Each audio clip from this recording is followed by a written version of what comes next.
Des éléphants, des lions, des singes. La tanière est un lieu unique en Europe. Plus qu'un zoo, c'est avant tout un refuge pour des animaux abandonnés, blessés ou issus de trafics illégaux.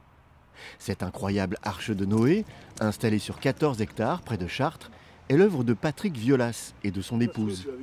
Parmi les 600 pensionnaires accueillis par la tanière, on trouve aussi des animaux de cirque aux histoires cabossées, comme le lion Dal. Son frère avait attaqué le dresseur, donc à mon avis son frère a mal fini. Et je pense qu'ils avaient un peu peur après, ils nous l'ont amené ici. Par contre c'est un des rares, son ancien dresseur, qui vient régulièrement le voir. Il est venu l'autre jour pour son anniversaire et qui nous appelle régulièrement pour avoir des nouvelles. À l'origine du refuge, une rencontre entre Patrick et Paolo qui décident de quitter le monde du cirque avec ses ours et ses otaries. Depuis, la tanière offre une seconde vie à ces animaux.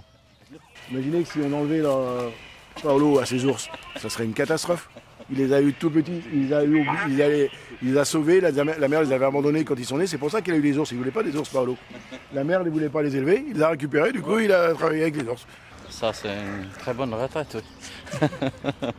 Je crois qu'il n'y a pas mieux.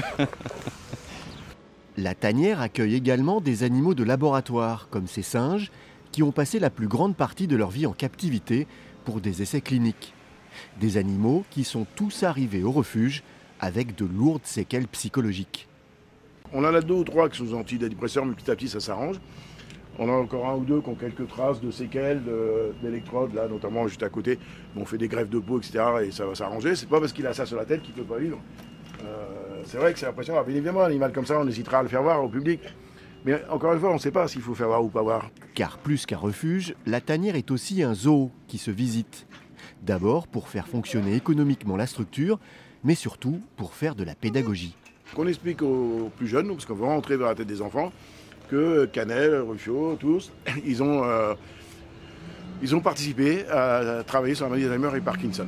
Et que peut-être que grâce à Canel, Ruffiot, leurs grands-parents vivront un peu mieux leur maladie, qu'eux profiteront un peu mieux de leurs grands-parents. On ne dit pas que c'est bien ou que c'est pas bien, on leur explique ça. À eux de repartir, à eux de cogiter, à eux de se faire une idée maintenant. Avec la crise sanitaire, la tanière attend toujours de pouvoir rouvrir ses portes au public. Une situation délicate pour les finances du refuge, mais une aide d'urgence de l'État doit être prochainement débloquée.